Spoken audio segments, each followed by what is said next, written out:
La cuestión de la existencia de Dios no es tanto una cuestión acerca de su existencia misma, sino acerca de qué tan justificados estamos de creer en ella. Para esto, debemos dejar de lado los motivos que justifican de manera personal la fe o la ausencia de la misma y analizar más bien las razones universales que justifican el teísmo o el ateísmo como creencias. Así pues, surge la pregunta de si, más allá de si Dios existe realmente o no, ¿es el ateísmo una postura epistemológicamente bien fundamentada? Deténgase un segundo a pensar. Hasta ahora, la existencia de personas en particulares siempre ha sido demostrable mediante evidencias físicas. Y bueno, claro, en el caso de Dios esto no es posible. Y es lo que justifica la necesidad de formular argumentos filosóficos, ¿no?, para justificar su existencia. Así, a lo largo de la historia del pensamiento occidental, numerosos argumentos filosóficos de la existencia de Dios han sido propuestos. Ejemplos de ellos son la serie de argumentos estos cosmológicos, teleológicos, ontológicos y morales de la existencia de Dios, pero antes de entrar en detalles acerca de los mismos, cabe preguntarse si la existencia de personas en particular puede ser demostrada prescindiendo de evidencias y empleando argumentos puramente filosóficos. Porque si estamos de acuerdo en que Dios es un ser todopoderoso, causa primera del mundo y que además es personal, entonces como mínimo es una persona en particular. Y si es una persona en particular y los argumentos filosóficos no son suficientes para mostrar la existencia de personas particulares, entonces debemos empezar a sospechar de su validez, ¿no? Porque en la práctica los argumentos teístas comparten algunas características que los invalidan. En primer lugar, prácticamente y sin excepción, parten de la noción históricamente consensuada de Dios, lo cual es muy evidente en el argumento ontológico de San Anselmo. En otros, como en los cosmológicos, por ejemplo, se trata de camuflar dicha noción usándola como una premisa implícita.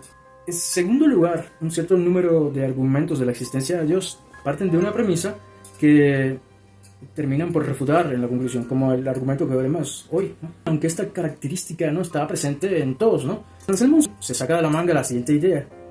Si definimos a Dios como lo más grande que se puede pensar, lo más grande que pueda ser concebido, y dado que es mejor existir en la realidad que solamente en la mente, y dado que si Dios solo existiera entonces en la mente no sería lo más grande que puede ser concebido, ¿no? Por lo tanto, Dios tiene que existir en la realidad, porque si no existiera en la realidad no podría ser lo más grande que puede ser concebido. Y así, mágicamente definiendo a Dios hemos definido que tiene que existir. Con esta lógica, claro, yo puedo definir a mi cuenta bancaria como la más rica del mundo y esperar que por arte de magia se llene de dinero. Ahora bien, no hace falta ser un genio para notar que esto tiene un truco. Pero, por si quedaba alguna duda, Tomás de Aquino y Kant se encargaron de hacerle una autopsia a este argumento. El argumento ontológico de San Anselmo se basa en la idea de que el concepto de Dios implica su existencia, pues se define como aquello mayor de lo cual nada puede ser pensado o concebido, a lo cual Santo Tomás responde lo siguiente. Según sus propias palabras, y cito, no es necesario que conocido el significado del término Dios, su existencia sea evidente inmediatamente, como afirmaba la primera razón. En primer lugar, porque no es para todos evidente así, ni aun para los que conceden la existencia de Dios, que sea la cosa más alta que se puede ser concebida. Aquí, Santo Tomás subraya que el concepto de el ser más grande que puede ser pensado no es necesariamente compartido por todos, lo que impide que el argumento ontológico sea concluyente. Finalmente, refuta el paso lógico de San Anselmo, y dice Santo Tomás, de que concibamos intelectualmente el significado de Dios no se sigue que Dios exista sino en el entendimiento, y en consecuencia, lo superior a cuanto se puede pensar no es necesario que existiese fuera del entendimiento. Este es un punto crucial. El hecho de que podamos concebir algo no implica que exista en la realidad. Esta distinción es clave en la crítica de Aquino al argumento ontológico. Y es que la existencia de Dios no es evidente para nosotros, ya que nosotros no conocemos ni podemos conocer su esencia. No todos entienden el concepto de Dios de la misma manera, lo cual hace que el argumento no sea universalmente válido. Además, el hecho de concebir algo en el entendimiento no implica que exista en la realidad, lo que invalida la transición lógica del argumento de San Anselmo. Por estas razones, Santo Tomás insiste en que la existencia de Dios debe ser demostrada a partir de sus efectos en el mundo, y no mediante un razonamiento puramente conceptual como el de Anselmo.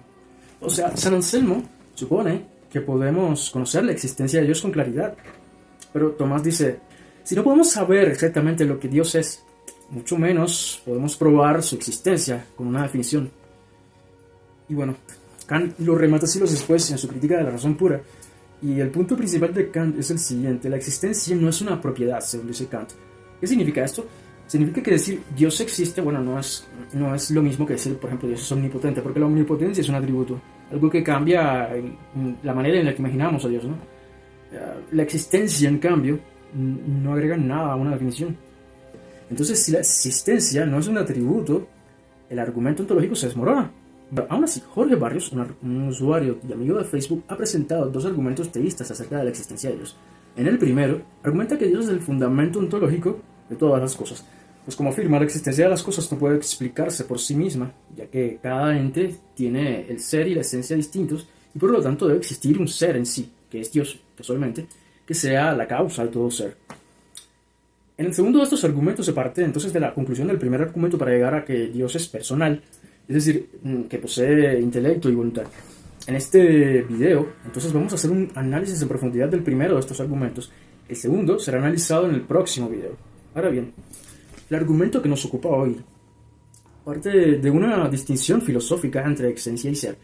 Según Jorge, el autor, esta diferencia nos lleva por caminos misteriosos y definiciones algo convenientes y truculentas a la conclusión de que debe existir algo llamado ser en sí, ¿no? Que es la causa de todo y casualmente coincide con la descripción de lo que es Dios. Qué conveniente. Pero antes de empezar a ahogar en las entrañas de este silogismo, Jorge nos avisa de que este argumento, para ser entendido, es necesario definir algunos términos, ¿no? Veamos cómo el autor entonces define estos términos convenientemente, estos conceptos de los que parte, ¿no? Estos conceptos claves son tres: ente, esencia y ser. En primer lugar, según dice el autor, ente es aquello que tiene ser. A su vez, esta definición muestra dos coprincipios fundamentales en el ente: ser y esencia.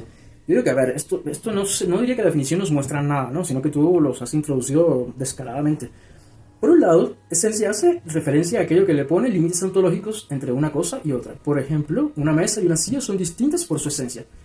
Por otro, ser se entiende como el principio más fundamental de todas las cosas, y agrega entonces que si no tuvieran ser, no existirían. A ver, si defines el ser partiendo del hecho de que lo que existe porque tiene ser, ya está forzando la distinción, y esa distinción es uno de los puntos que pretendes demostrar en tu primer argumento. Entonces ahí tienes una petición de principio, porque partes de una definición de ente, esencia y ser, que ya contienen los elementos que hacen posible usarlas para demostrar que hay una distinción entre ambas. El problema aquí es que incluso así, veremos que no solo no lo demuestras, sino que da la impresión de que te autorrefutas.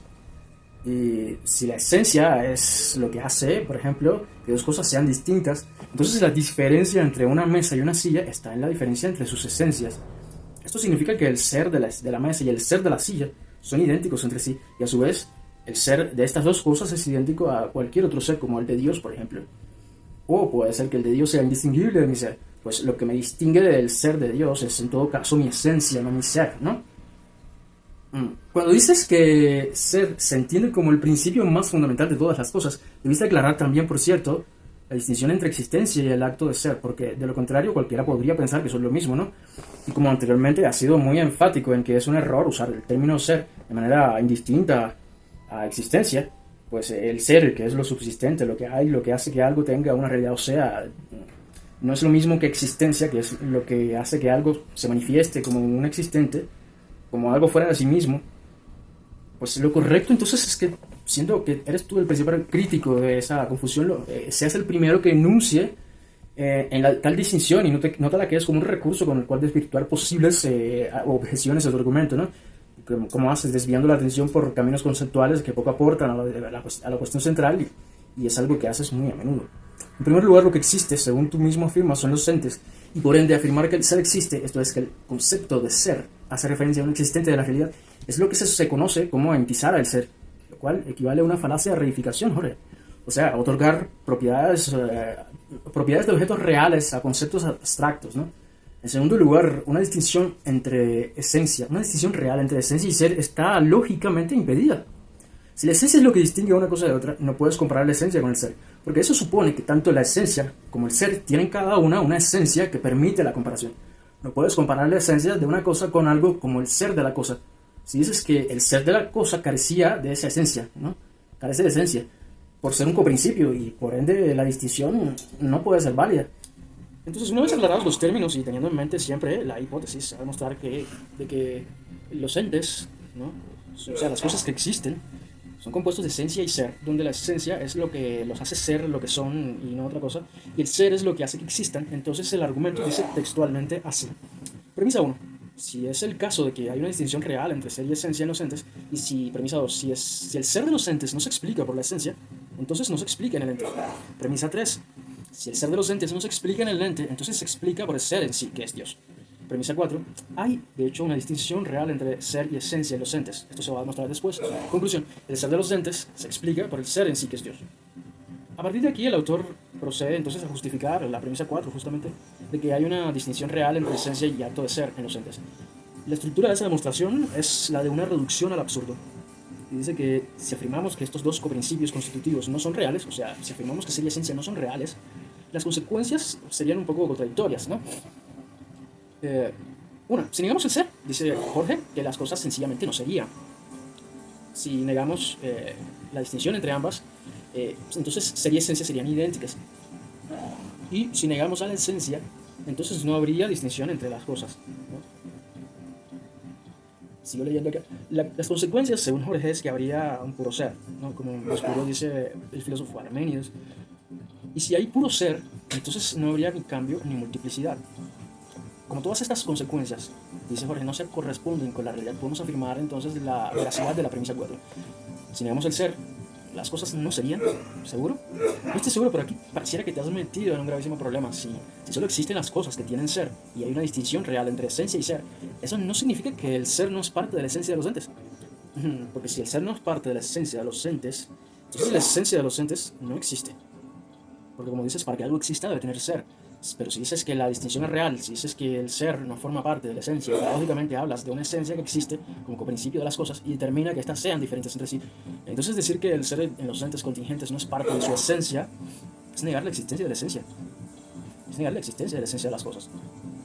Si por el contrario tu propuesta es que los entes tienen un ser y una esencia y a su vez la esencia de los entes tiene ella misma un ser, entonces la esencia no puede ser un coprincipio, sino una cosa derivada o compuesta. En tal caso, ¿qué haría que una esencia sea distinta de otra? Si las esencias son lo que delimita ontológicamente a los entes y la silla y la mesa son distintas, debido a que tienen distintas esencias, ¿qué hace que las esencias de la silla y la mesa a su vez sean distintas? ¿Será que acaso las esencias son también compuestos de ser y esencia? Y las esencias de las esencias son compuestos de ser de la esencia del ente en combinación con la esencia de la esencia del ente. ¿Hay algún final para esa serie que no deba ser establecido de manera arbitraria? Una distinción entre el ser y la esencia. No me jodas. Ese es el argumento que está arrasando con los foros de debates. No me sorprendería que esté causando hemorragias cerebrales en los ateos que lo escuchan. La distinción que hay entre esencia y ser es innegable, pero es una distinción conceptual. Puedes decir que el ser es lo que hace que las cosas sean de manera indistinta y que la esencia es lo que les confiere una identidad. Pero no puedes afirmar que hay una distinción que suponga la existencia real de esos coprincipios. En primer lugar, lo que existe, según tú mismo afirmas, son los entes, y por ende afirmar que el ser existe, esto es que el concepto de ser hace referencia a un existente de la realidad, es lo que se conoce como entizar al ser, lo cual equivale a una falacia de reificación, Jorge. O sea, otorgar propiedades de objetos reales a conceptos abstractos, ¿no? En segundo lugar, una distinción real entre esencia y ser está lógicamente impedida. Si la esencia es lo que distingue a una cosa de otra, no puedes comparar la esencia con el ser, porque eso supone que tanto la esencia como el ser tienen cada una esencia que permite la comparación. No puedes comparar la esencia de una cosa con algo como el ser de la cosa. Si dices que el ser de la cosa carecía de esa esencia, ¿no? Carece de esencia, por ser un coprincipio, y por ende la distinción no puede ser válida. Y de nuevo, si el ser no forma parte de la esencia, esto es, si la esencia no existe, ¿con qué rayos estás haciendo la comparación? ¿Con qué rayos estás comparando el ser? ¿Con la nada, genio? Porque cuando dices que las consecuencias es que habría puro ser, como descubrió el filósofo Parménides, ya lo haces partiendo de la presuposición de que esencia y ser son conceptos que no solamente son diferentes conceptualmente, ¿no? Sino que además existen en la realidad. Pero no es tan sencillo como decir que esencia y ser son solamente esos dos conceptos o dos aspectos conceptuales distinguibles, o ya de paso dar un giro de 360 grados y decir a todo esto y decir que los entes no son más que sus esencias. A fin de cuentas, podemos concebir la esencia de entes que no existen, como los unicornios, Santa Claus o Dios, pero la esencia concebida no es una esencia propiamente dicha, sino justamente la representación mental de un ente. Y si asumimos que la esencia habita en los entes y no en la mente de quienes los conciben, a menos que seas capaz de ofrecernos un solo ejemplo de una esencia sin ser, que no sea una idea, las esencias son siempre esencias de entes existentes. No hay esencias de entes no existentes. Para rematar, el ser no puede ser un existente real, porque en tal caso el ser habría de estar acompañado acompañando a todos y a cada uno de los atributos de la esencia, ¿no? O sea, la esencia está formada por atributos y cada atributo tendría su propio ser, pues los atributos que no tuvieran ser no serían atributos sensibles de alguna esencia. Esto solo tiene sentido si la naturaleza del ser es más bien abstracta, porque si fuese real, habría entonces en cada ente tantos seres como atributos de la esencia. Y en resumen, no predicamos atributos de entes inexistentes, excepto cuando estamos hablando de Dios. Volviendo al argumento central, Jorge plantea en su razonamiento que como todos los entes tienen una esencia distinta de su ser, su existencia no se explica por sí misma, y debemos buscar entonces algo que no tenga esa distinción, algo que sea puro ser, sin mezcla de esencia. Y según Jorge, esto es, pues, Dios. Jorge asume que la distinción entre ser y esencia es algo real, no solo una herramienta conceptual para analizar la realidad, no. O sea, pero ¿dónde está la prueba de que realmente son separables en la naturaleza? El autor nos dice además que como los entes no pueden explicar su ser en sí mismos, entonces debe haber algo externo que los explique. Pero ¿por qué asumir eso? ¿Por qué el ser de un ente debe ser explicado por algo fuera de él? ¿O por qué el ser de los entes necesita ser explicado? A fin de cuentas no son coprincipios. Este razonamiento presupone que el ser de las cosas es como una especie de préstamo ontológico existencial que alguien debe de otorgarle a las cosas que aún no existen. Pero, ¿qué tal si las cosas existen solamente por eso, porque existen? Porque aquí nos topamos con la vieja pregunta existencial de por qué existen las cosas, que equivale a por qué hay algo en lugar de nada. Una pregunta que no tiene sentido, porque de tener una respuesta, esto es, de haber una causa que explique la existencia de todo lo que existe, esta causa tendría que no existir, porque todo lo que existe es justamente el conjunto que excluye la existencia, entre otras cosas, de la propia causa de todo lo que existe. Así, si cada ente necesita una causa externa para explicar su ser, ¿por qué el ser en sí es la excepción? Jorge lo define como algo que tiene el ser por esencia, pero eso es simplemente una manera elegante de decir que existe porque existe y sí y ya. Y bueno, y si Dios existe solo porque existe, ¿por qué no puede hacerlo el universo o cualquier otro principio fundamental? O sea, lo que haya por ahí, el tejido fundamental de la realidad, qué sé yo. Es más, en ningún momento se muestra que este ser en sí tenga que existir realmente. Solo se ha construido una idea que parece necesaria dentro de la lógica del argumento, pero que no tiene por qué corresponderse con la realidad. Por último, si ya parecía que teníamos suficiente, deja que te muestre cómo Jorge comete un error de principiantes que solo los más expertos eruditos en cometer errores de principiantes podrían llegar a cometer. Porque si, después de establecer que debe haber un ser en sí y todo eso, Jorge simplemente no dice que eso es Dios porque sí, sino que lo justifica previamente. ¿Y cómo lo justifica? Romanos 11:36, porque todas las cosas proceden de Él y existen por Él y para Él. Colosenses 11:16 al 17, porque en Él fueron creadas todas las cosas y todas las cosas en Él subsisten. Y sí, has escuchado bien. Dios es el ser porque lo dice la Biblia. O sea, nada más te faltó decir que si lo dice la Biblia debe ser verdad porque la Biblia es la palabra de Dios y eso es así porque lo dice la Biblia, ¿no? El problema con este intento de fundamentación es que la Biblia presenta a Dios como un ser personal, por el contraste, ¿no? Un ser que se enoja, que cambia de opinión, que se arrepiente y nada de eso parece encajar con la idea de un ser puro, inmutable, sin partes y sin composición. Si tomamos la Biblia como una referencia, Dios no parece ser el fundamento ontológico de la existencia. Parece más bien como un personaje con esencia y emociones, y muy distinto del ente abstracto y filosófico que se nos presenta en este argumento. Y es que da igual si lo dice la Biblia, si lo dice Aristóteles, si lo dice la tradición de filósofos occidentales completa. En cualquiera de estos casos, decir que Dios es el ser no es más que una asociación artificial entre la etiqueta Dios y el ser en sí, lo cual para nada significa que se está haciendo referencia a una relación de identidad o a una coincidencia entre una propiedad que manifiesta algún existente de la realidad y el existente en sí. Incluso si hay algo como el ser en sí, pretender que tal cosa sea Dios es una asociación conceptual aprobada por un consenso, pero eso no pone nada en la realidad, más allá que el aspecto puramente conceptual. Que Dios es el ser, porque así lo define la Biblia, por ejemplo, la tradición de filósofos, es incurrir en una falacia a fin de cuentas de autoridad y en una falacia de pueblo. Y sobre todo, es entrever al argumento ontológico de San Anselmo asomándose detrás de un maquillaje mal logrado. Porque cuando rascamos un poquito la superficie del argumento de Jorge, nos damos cuenta de que no es más que un argumento ontológico, disfrazado de metafísica profunda, y piénsalo. Si defines a Dios como el ser en sí, luego dices que todo lo que existe tiene ser, concluyes que debe haber un ser puro, y ese ser es Dios. Felicidades, has descubierto el agua tibia y se llama el ser en sí. La estructura es la misma que la de San Anselmo. partimos de una definición y luego fingimos que hemos demostrado algo en la realidad, ¿no?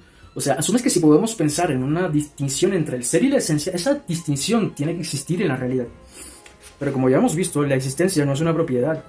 No es una propiedad que se pueda agregar a un concepto para convertirlo en real. Definir algo no lo hace real. Decir que Dios es el ser en sí no es una demostración, es solo una etiqueta. Si me invento un concepto como el unicornio en sí, ¿significa que debe existir? Pues no. Claro que no. En vez de demostrar la existencia de Dios, simplemente se redefine la existencia para que Dios encaje en ella. Entonces el argumento de Jorge no es más que una versión maquillada del argumento ontológico de San Anselmo. La única diferencia es que en lugar de definir a Dios como lo más grande que puede pensarse, lo define como el ser en sí.